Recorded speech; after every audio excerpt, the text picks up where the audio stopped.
OBC के साथ अन्याय बर्दाश्त नहीं, चुप नहीं बैठूंगा। मराठा कोटा को लेकर अपनी ही सरकार पर बरसे छगन भुजबल। सिंधी सरकार में अन्य नागरिक आपूर्ति और ग्राहक संरक्षण मंत्री छगन भुजबल ने सरकार को चेतावनी दी है कि महाराष्ट्र में ओबीसी समुदाय के साथ अन्याय नहीं होने देंगे। उन्होंने तेवर दिखाते हुए कहा कि वे मराठों को आरक्षण देने का विरोध नहीं करते, लेकिन ओबीसी के साथ अन्याय भी नहीं होने देंगे। उन्होंने यहां तक कहा कि जरूरत पड़ी तो वे सरकार में रहकर भी संघर्ष करेंगे। भुजबल ने फिर राज्य में जातिगत जनगणना कराने की मांग की है। महाराष्ट्र में मराठा कुनबी को ओबीसी का प्रमाण पत्र देने का खुलकर ओबीसी नेता विरोध करने लगे हैं। मनोज जारांगे पाटिल के अनशन खत्म करने के बाद ओबीसी नेता बैठक करने लगे हैं। भुजबल छत्रपति संभाजी नगर में पत्रकारों से बात करते हुए बेहद ही आक्रामक हो गए हैं।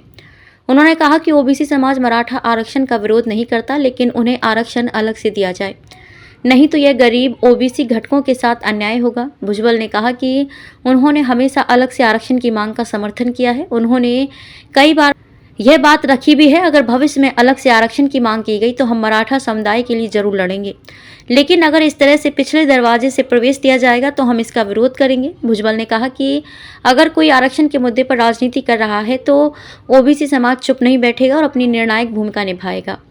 भुजबल ने कहा कि यदि आरक्षण की समस्या को हमेशा के लिए हल करना है, सभी समुदायों को अपने न्याय के अधिकार को अक्षुण्ण रखना है, तो जातिवार जनगणना कराई जानी चाहिए। उन्होंने कहा कि सभी समुदायों के आंकड़े सामने लाए जा सकते हैं और आरक्षण का लाभ दिया जा सकता है। ओबीसी आरक्षण को खत्म करने की तैयारी।